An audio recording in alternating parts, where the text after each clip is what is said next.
Tiago, capítulo 4, do verso 13 ao 17. Vamos ler? A Escritura Sagrada diz assim: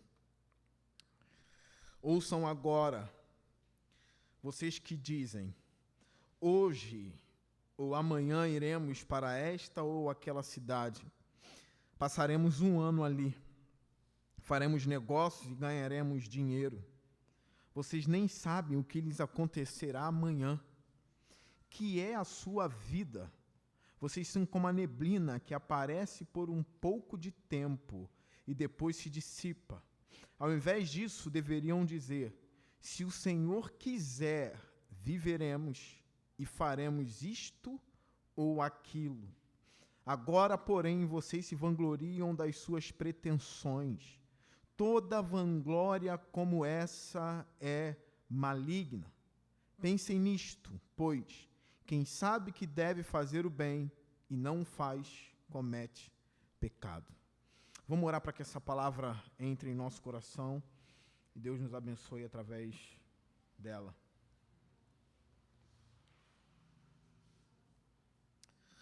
Senhor Deus, eu me coloco como um simples vaso nas tuas mãos, sabendo, ó Deus, que nada de mim, ó Deus, posso falar de bom à igreja, mas a tua mensagem, a tua palavra vem de ti, Senhor. Essa é a tua palavra que vem edificar as almas nesse momento, que eles saibam que não vieram aqui em vão, que a gente aprenda a colocar o Senhor em tudo em nossas vidas, que o Senhor seja de fato o centro, e que isso não seja, Senhor Deus, da boca para fora, mas que o Senhor seja o nosso tesouro, ó Deus, e que a gente venha pensar em Ti e estar contigo em todos os momentos das nossas vidas. Nós oramos no nome de Jesus Cristo. Amém. Meus irmãos, Tiago, a gente sabe que ele está combatendo o mundanismo na igreja, e esse mundanismo ele pode vir de várias formas em nossas vidas. Como a gente já disse no início, Tiago falou daqueles que têm pouca fé, ou na verdade pedem sabedoria, mas não a pedem com fé para isso, porque eles têm um ânimo dobre, eles são divididos, eles estão entre o mundo e Deus. E a gente aprende no Evangelho que não tem como amar dois senhores. A gente aprende no Evangelho que não tem como ter dois deuses. Assim como não tem como, eu imagino que seja muito difícil para aqueles que têm 4 esposas, 2 esposas, não é? Uma já, né? Às vezes ter 4 amigos já é um problema, porque um tem inveja do outro, porque a gente está mais perto de um e não do outro. Aqueles que têm 2 mães, uma mãe biológica, uma mãe de criação, já desagrada tudo isso. Agora imagine aqueles que têm 2 deuses.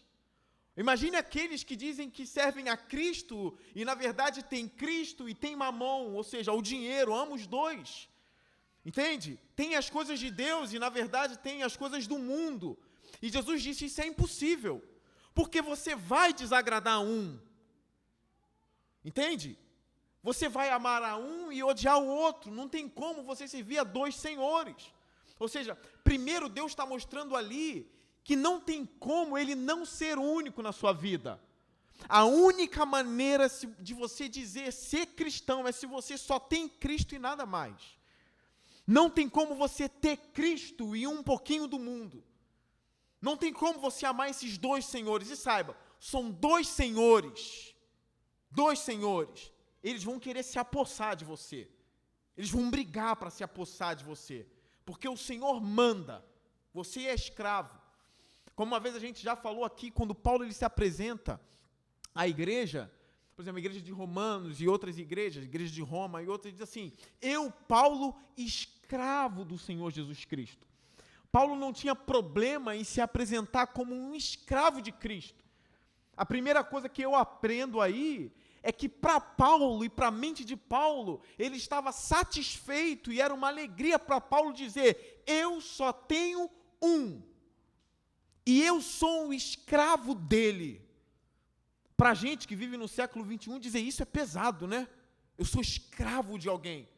Porque o que a nossa sociedade prega? A liberdade total. Não é isso? A liberdade total das mulheres, se quiser abortar, aborta. O corpo é seu e suas regras.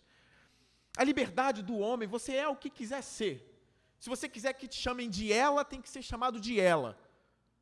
Se você quiser ser chamado de ele, que seja assim. Você escolhe. Então, nessa sociedade, a gente dizer que é escravo de alguém é pesado. Isso choca. Fica até difícil pregar o evangelho. Como eu vou pregar o evangelho para uma pessoa e dizer que ela vai se tornar escrava de outra pessoa? Que, na verdade, é do Senhor Jesus Cristo. E a gente mantém a nossa verdade. A gente mantém a nossa pregação. E qual é a nossa pregação? Ou Deus é único na sua vida, ou Ele não é nada. Não tem como ter dois senhores. Então, Tiago está combatendo isso aqui. Então, ele fala das guerras, das inimizades, ou seja, o mundanismo dentro da igreja. A gente já falou tudo isso da língua, eu já não aguento mais falar da língua, ou aguento, não sei discernir agora, nesse momento. Mas eu sei que a mensagem dele é: submetam-se a Deus. Submetam-se a Deus. E no verso 13 ele diz: ouçam agora. Ouçam agora. Eu lembro aqui do profeta Ezequiel, quando ele diz assim: ouçam a palavra do Senhor. Ouça, ossos secos, a palavra do Senhor. O peso que tem a palavra daquele profeta que vivia no meio de vários falsos profetas. Mas Ezequiel era o verdadeiro profeta do Senhor. Eu vejo Tiago aqui, de alguma forma, como um profeta de Deus. Ele tem a autoridade de dizer assim: ouçam agora. A gente vive num tempo em que tem muitas pessoas dizendo: ouça-me, escuta isso, escuta aquilo. A gente vive numa confusão. Eu recebi uma ligação esses dias de uma pessoa que nem é comum eu falar, nem é comum eu receber ligação. Na verdade, nem ligou para mim, ligou para o telefone de outra pessoa para falar comigo. E ele começou a falar um monte de coisa que ele está ouvindo, e gente na internet dizendo que não pode chamar mais Deus de Deus, tem que chamar Deus de o Eterno. Porque se não chamar de o Eterno, isso é pecado, porque Deus nunca foi chamado de Deus, e começou um monte de coisa. Aí ele: tu já ouviu falar nessas coisas? E os caras estão negando a Trindade, e isso eu vi que ele estava já confuso, para chegar ao ponto de me ligar. Eu falei: cara, a gente está vivendo numa era de confusão. Entende? Eu sei que sempre houve essa confusão, mas agora com o avanço da internet, essa confusão vai triplicando, entende? Hoje um adolescente tem acesso a essas coisas malucas, a falsos profetas, onde todo mundo está dizendo: ouça-me, ouça-me, ouça-me, na verdade não tem o que dizer. Tiago, ele se levanta e diz: ouçam agora. E a palavra de Tiago tem esse peso da palavra de Deus junto dele. Ele diz: ouçam agora, vocês que dizem: hoje ou amanhã iremos para esta ou aquela cidade, passaremos um ano ali, faremos negócios e ganharemos dinheiro. A pergunta que eu faço é: tem problema nisso? Aqueles aqui na igreja que são negociadores, ou que trabalham com venda, tem problema em negociar? Tem problema em fazer isso? Não. Mas qual era o problema aqui? O que Tiago está querendo pegar eles aqui? É que eles não colocavam e não pensavam em Deus. Eles não colocavam Deus nos seus negócios. Isso é um tipo de mundanismo. Entende? Eles faziam tudo pela própria força, pelo eu deles. E Tiago está combatendo isso. Ouçam vocês, negociadores. Sabendo que Tiago está escrevendo para os judeus que são cristãos. Gente, os judeus eram muito bons em venda, em negociação. Vocês lembram o que eles fizeram com o templo? A casa de oração? Eles vendiam pombos, eles vendiam um monte de coisa. Jesus chegou ali: ó, a minha casa não é feita para negócios. Não se pode vender essas coisas. Jesus quebra tudo, a ira de Jesus é apresentada ali. Não é? Ele já sai quebrando aquilo, já mostra como os judeus negociavam.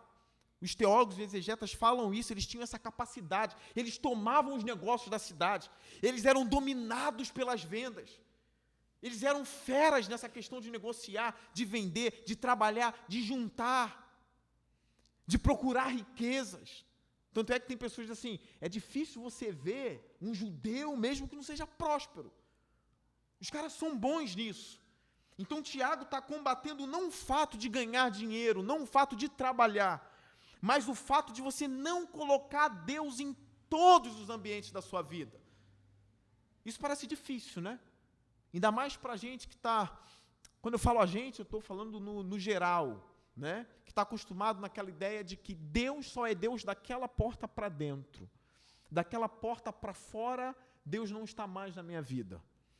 Eu não penso em Deus, eu não oro ao Senhor. Uma pergunta simples que eu faço. Você ora ao Senhor quando vai fazer um simples negócio? Ou quando vai comprar algo, ou algo grande, ou algo pequeno, você ora ao Senhor? Um homem de Deus disse o seguinte, que até mesmo antes de atender ligações no telefone, você está ligado com Deus ali? Você diz, Senhor, que seja uma bênção isso. Que esse telefonema seja para a tua glória. Que isso seja uma bênção para nós. E alguns dizem assim, isso é fanatismo. Porque ninguém está conectado com Deus esse tempo todo. Mas existem homens de Deus que lutam com isso. Que o tempo inteiro está ligado com Deus, como eu já falei para vocês. Às vezes ao atravessar a rua, Senhor, me guarda. Está o tempo todo orando e falando com Deus como se Ele estivesse ali, pessoalmente, como um amigo caminhando com você. Como se você não estivesse sozinho. Então Tiago está dizendo, é vocês que diz assim, amanhã eu vou fazer aquilo, amanhã eu vou negociar, amanhã eu vou trabalhar e eu vou ganhar isso, eu vou fazer aquilo. Vou casar, vou construir tudo, filhos, planos. E não pensou em Deus um minuto sequer. É mundanismo. Aí no verso 14, Tiago diz assim, vocês, e aqui ele começa a falar a verdade sobre eles, vocês nem sabem o que lhes acontecerá amanhã, que é a sua vida. É uma pergunta que ele diz, que ele fala, o que é a sua vida? E na verdade isso aqui deveria esmagar o nosso orgulho. Tu já pensou sobre o amanhã? E quando eu falo amanhã, eu estou falando segunda-feira mesmo. Eu não estou nem falando o seu amanhã daqui a 30 anos. Amanhã, a sua segunda-feira. Como vai ser? Eu sei que você tem um monte de plano para amanhã. Alguns já têm a própria rotina. Vai acordar o mesmo horário, vai comer a mesma comida, vai para o mesmo trabalho. Amanhã, segunda-feira. A minha pergunta é, como vai ser amanhã? Sabe qual é a verdadeira resposta de vocês? Eu não sei. Deus sabe. Eu não sei como vai ser amanhã. Alguns talvez seriam precipitados dizendo, não, amanhã eu vou acordar tal hora, vou fazer isso, vou fazer aquilo. Mas a resposta correta é, eu não sei do amanhã. Isso, na verdade, deveria me esmagar de uma forma que me faça pensar, eu não sou o dono da minha vida. Eu não consigo governar a minha própria vida. Eu não sei nem o que vai me acontecer daqui 1 hora, gente. E nem você. Mas Deus sabe. É por isso que é chocante quando a gente lê o Salmo 139. Ainda a palavra, e isso aqui é grandioso. Ainda a palavra não me chegou à boca. E tu já conheces, Senhor. Você nem sabe o que vai falar, sendo que a língua é sua. Você não sabe quem é a primeira pessoa que você vai cumprimentar depois que o culto acabar, e nem sabe o que você vai dizer a ela, mas Deus sabe. Isso deve colocar você no seu lugar, para você aprender a depender de Deus. Uma coisa que eu já falei aqui do irmão em Cristo que faleceu, que é o C.S. Lewis, que eu gosto muito, e uma pessoa publicou no status do WhatsApp, acho que foi o Filipinho, aquilo que eu já falei para vocês, que ao ser questionado porque ele orava se ele não mudaria Deus, a resposta de C.S. Lewis é uma resposta linda, fantástica. E C.S. Lewis diz assim, eu não oro para mudar Deus. Quem disse isso? Porque as pessoas têm essa impressão, né? Que a gente está orando e que a gente vai mudar Deus. Ele diz, não, eu não oro para mudar Deus. Eu oro porque a oração me muda. Ela muda a mim e não a Deus. A oração me traz um senso de dependência, entende? De que se não for Ele governando a minha vida, ninguém mais pode governar. E eu vou falar uma outra verdade para vocês. Nem o diabo, inimigo das nossas almas, sabe como vai ser a nossa segunda-feira. Ninguém sabe. Só Deus sabe. Então coloque Deus em todos os momentos da sua vida. Seja dependente dele. Então Tiago está ensinando isso. Se Tiago está ensinando isso, é porque isso é uma matéria séria para a gente. Não tirar Deus da nossa vida, não do casamento, não da família, de nada. Coloque ele em tudo. E a grande pergunta de Tiago: o que é a sua vida? E ele vai dar a resposta antes que alguém responda. E ele responde dizendo: vocês são como a neblina. E isso é chocante, meus irmãos. Isso é chocante porque eu vejo pessoas vivas num dia e mortas no outro. Isso é tão chocante. Você já fez a experiência de ir no enterro e olhar para a pessoa que está no caixão? Você já teve essa experiência? E não somente olhar, mas refletir sobre aquilo ali. De você saber que tem alguém naquele caixão que tem a mesma natureza que você. E se ele tem a mesma natureza que você, significa que você um dia vai estar onde ele está. Você já parou para pensar sobre isso? Que você vai morrer. A gente passou uns domingos falando só daquele texto louco: esta noite te pedirão a tua alma. E tudo que você preparou, para quem será? Tanta riqueza que aquele homem de que Jesus falava na parábola, ele acumulou tanta coisa, mas um dia ele simplesmente se foi. Ele simplesmente morreu. Então Tiago quer... As pessoas falam assim: cruzes, pastor, vai me lembrar da morte? Eu vim para a igreja para ouvir uma palavra de vida, pastor. Diz que eu vou conseguir, pastor. Diz que eu vou... Amanhã eu vou vencer, me fortalece. Eu vim aqui para ouvir, para eu ter força para vencer o amanhã. E eu venho na igreja para o Senhor dizer que eu vou morrer. Primeiro, não estou dizendo que você vai morrer amanhã. Eu estou simplesmente dizendo: eu não sei. Acidentes de carro têm levado os jovens assim, ó. Saíram vivos e não voltaram. E eu estou fazendo o que Tiago está dizendo. Tiago diz: vocês são como uma neblina. Neblina. Para pensar sobre isso. E ele continua: uma neblina que aparece por um pouco de tempo e depois se dissipa. É muito rápido. Quantos aqui, não precisa levantar a mão, não precisa, mas tem pessoas aqui que já têm 50, mais de 50. Tem uns que já chegaram a 78, não vou apontar, já estão beirando 80. Senta para conversar com essa pessoa. Diz assim: passou rápido ou não? Já tem 80. Antes tinha 10 brincando com o irmão, que às vezes nem vivo está mais. Já tem 80. Já tem 78 anos. E voou. Rápido. Hoje eu tenho 19. Mas, logo eu terei 80. Não entendi. Não entendi isso.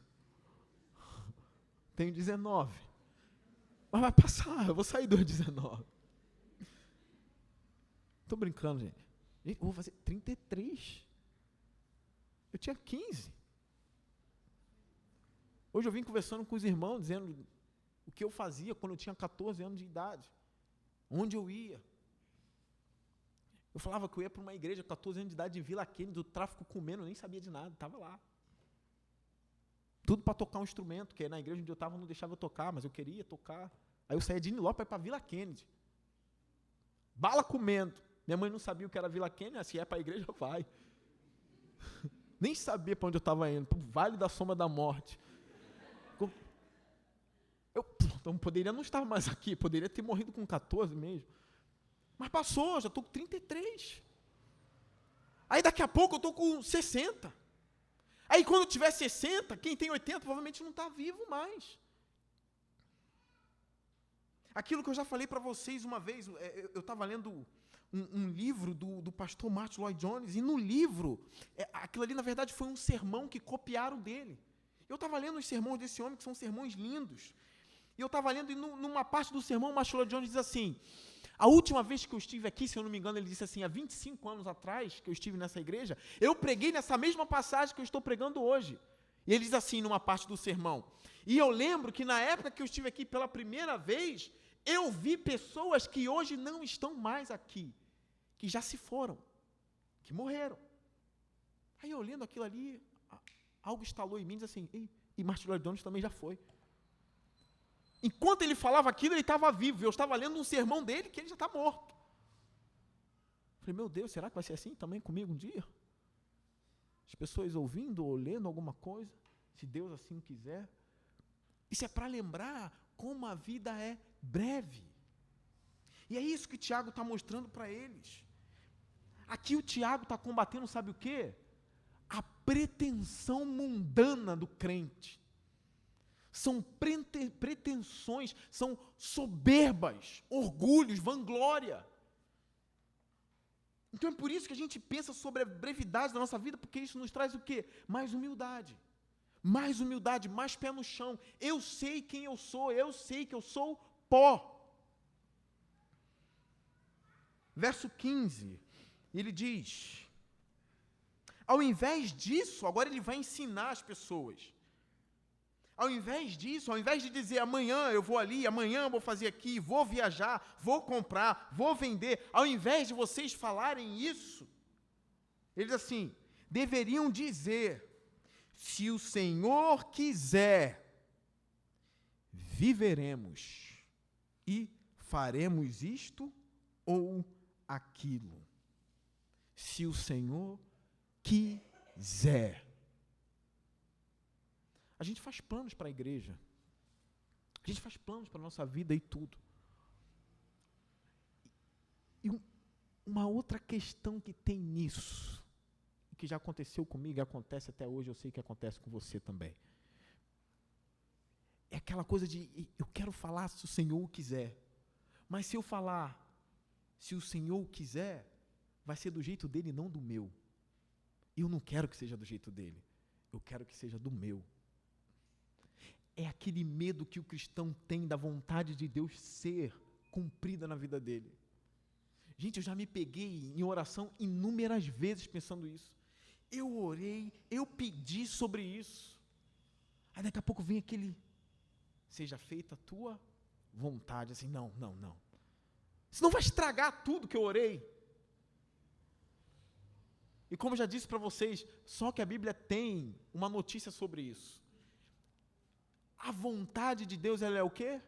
Boa, perfeita e agradável. Não tenha medo de dizer, seja feita a tua vontade. Pastor, mas esse negócio da vontade de Deus, já aconteceu coisa na minha vida que não foi nada bom.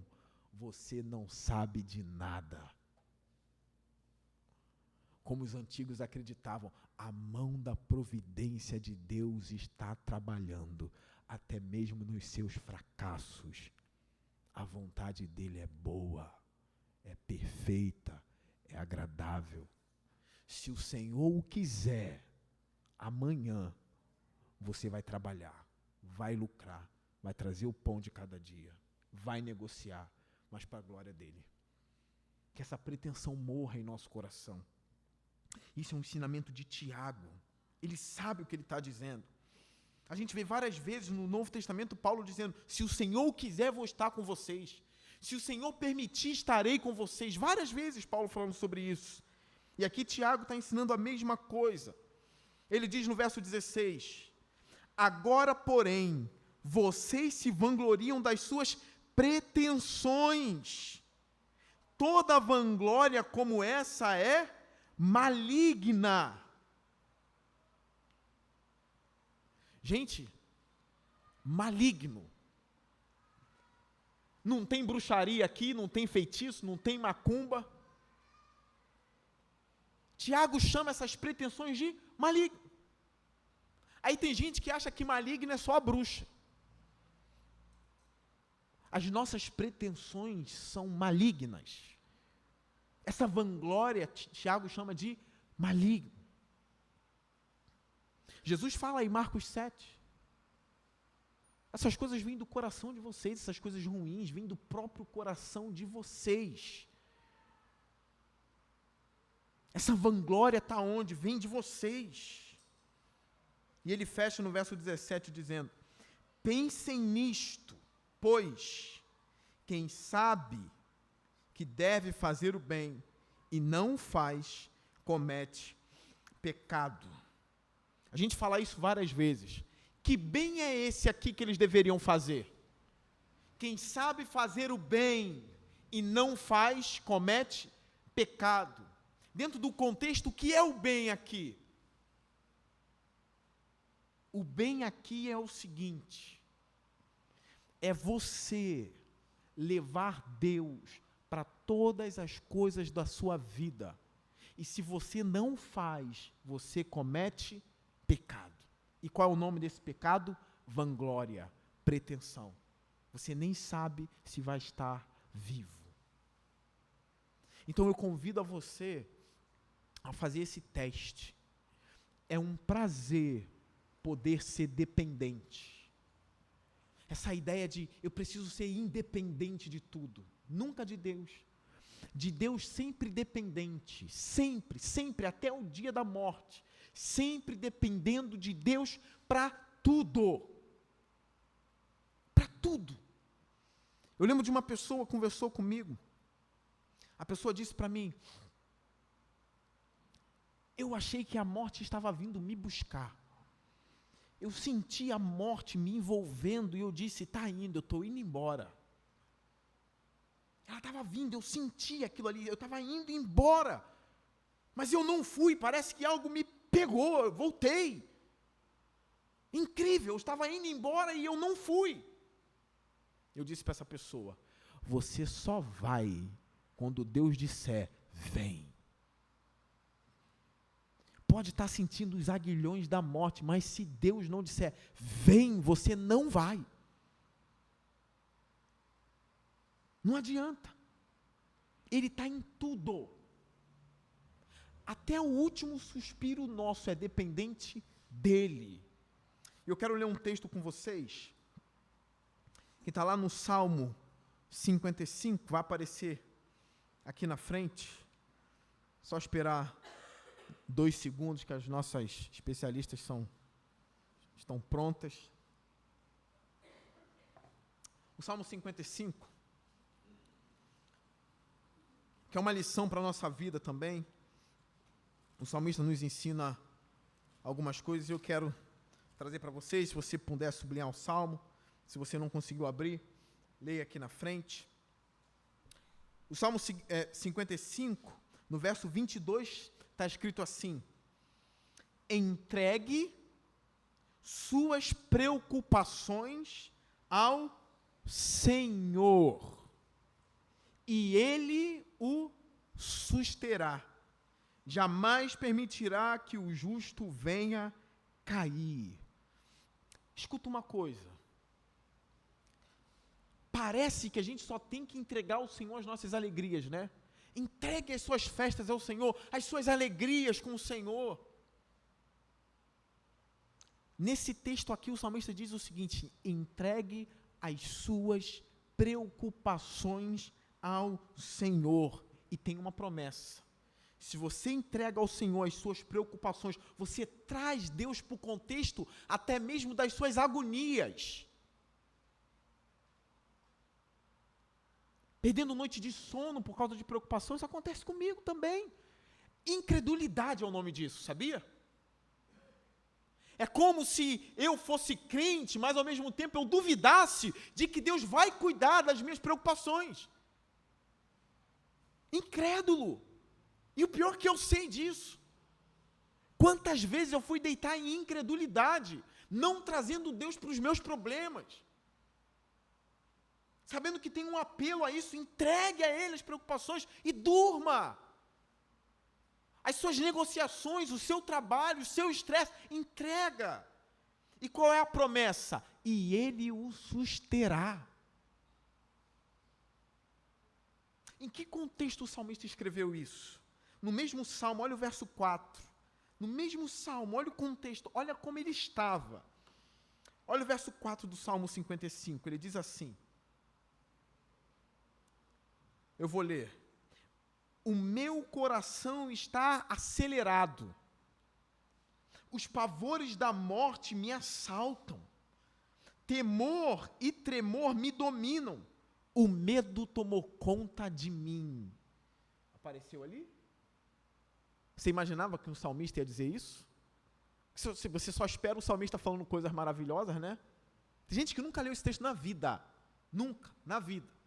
Só leu os salmos assim: alegrem-se no Senhor. Outra vez direi, alegrem-se no Senhor. Não é? 1000 cairão ao meu lado, 10.000 à minha direita, e eu não serei atingido. Aqui, os pavores me dominam. Esse é o Salmo 55. E como ele encerra o Salmo, entregue as suas preocupações ao Senhor, e Ele susterá. Um outro texto que a gente vai ler é o de 1 Pedro, vai aparecer ali. De 1 Pedro, no capítulo 5, são textos que você precisa cravar na sua mente, você precisa lembrar desses textos. O texto de 1 Pedro, capítulo 5, do verso 5 ao 7, diz assim, olha o que diz o verso 5, da mesma forma, jovens, sujeitem-se aos mais velhos, sejam todos humildes, uns para com os outros, porque Deus se opõe aos orgulhosos, mas concede graça aos humildes. Olha o verso 6. Portanto, humilhem-se debaixo da poderosa mão de Deus, para que Ele os exalte no tempo devido. Olha o verso 7, é um dos mais lindos dessa carta de Pedro. Lancem sobre Ele toda a sua ansiedade, porque Ele tem cuidado de vocês. Por que não trazer Deus para todos os ambientes da minha vida? Por que ter a pretensão de que eu posso fazer algo sozinho? Seja um enfeite, gente, de uma festa, que eu coloque Deus comigo ali, que eu jamais, e que você jamais tenha a pretensão de achar que você pode fazer algo sem Deus. Eu encerro a mensagem falando coisas que eu já ouvi de pessoas, até mesmo de jovens universitários, ou jovens que estão estudando com professores que negam a fé.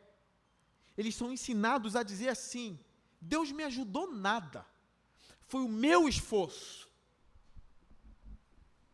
Eu já vi homens acadêmicos, doutores, dizer assim: foi o meu esforço, fui eu que conquistei. Deus nada, não vem com essa história de que Deus me ajudou. É soberba. A minha pergunta é: de onde veio o intelecto dele? De onde veio? Quem deu? Quem deu a ele a visão de poder ler os livros e aprender? Quem deu? Quem deu a ele, principalmente, o fôlego de vida, para poder viver, estudar e trabalhar? Quem deu? Quem deu a força do seu braço para você construir o que você construiu? Quem deu? Eu sei quem deu. Eu sei quem me deu o meu intelecto. Eu sei quem me deu a minha sabedoria, que é pouca, mas eu sei quem me deu. Ela não veio de mim, ela veio dele. E que tudo seja dado a ele. E que ele seja colocado em tudo na minha vida. Tem homens que dizem às mulheres: eu não vivo sem você. Que bom, tomara que seja verdade, a sua esposa. Mas eu sei que é uma verdade muito maior e muito mais bela quando você admite que não vive sem Deus. Que você não consegue, desde que você o conheceu, você não consegue mais dar um passo sem a presença dele. A última notícia aqui. Até se você caiu, você precisa dele para te levantar. E ele está ali também. Não seja pretensioso. Sozinho não dá. Traga a Deus para os seus problemas, para os seus negócios, para a sua família, para o seu trabalho. Ponha Deus em tudo. Que Ele nos abençoe e que Ele esmague a nossa soberba de querer ser Deus. Eu não sou Deus, Ele é Deus. E eu sou pó, como você.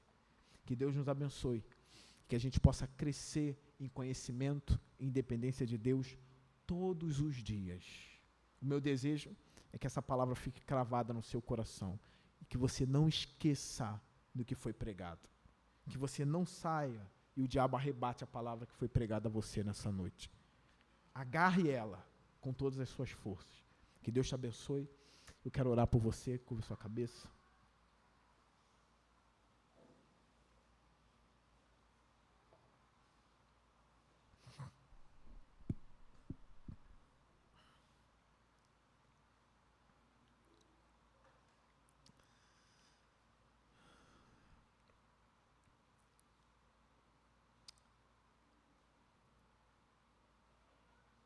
Pai nosso,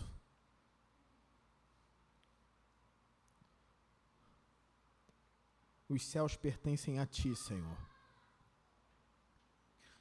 Toda a terra pertence a Ti. E nós confessamos essa noite que nós pertencemos a Ti. Não nos permita, ó Deus, dar um passo sem a Sua presença. Eu me lembro da oração de Moisés, ó Deus, que ele dizia: nós não iremos se o Senhor não for conosco. Que seja assim, Senhor. Eu não quero ir sem o Senhor. Eu não quero viver sem a Tua presença. Que esse desejo, ó Deus, venha crescer no meu coração e no coração dos meus irmãos. Nós não queremos, ó Deus, essa pretensão, essa soberba, que Tiago nos ensinou que é maligna. Nós queremos Te colocar em tudo, Senhor. Até mesmo naquela coisa simples que esteja na nossa mente nesse momento, nas preocupações da vida, na restauração. Se o Senhor o quiser, estarei de pé. Se o Senhor o quiser, Deus, essa igreja será abençoada. Se o Senhor o quiser, semana que vem estaremos falando da Tua palavra aqui, Senhor. Se o Senhor o quiser, amanhã acordaremos. E que seja para a Sua glória. Mas haverá um dia, Deus, que o Senhor vai nos chamar. E é o dia que o Senhor quiser. Porque nós somos neblina. Que isso venha esmagar a nossa soberba. Que a gente não olhe com altivez para ninguém, Senhor. Porque nós somos pó. Então eu invoco o Seu nome. E eu peço a Ti, não nos deixe viver um dia sequer sem pensar em Cristo, sem pensar em Tua obra e sem confessar que eu pertenço a Ti. Que seja assim com os meus irmãos. Nós somos dependentes de Ti e nós confessamos isso diante do céu e do inferno. Nós somos dependentes de Ti, Senhor. Se o Senhor o quiser, serei avivado por Ti. Que seja feita a Tua vontade. Nós nos entregamos a Ti. Em nome do nosso Salvador e Redentor, Jesus Cristo. Amém.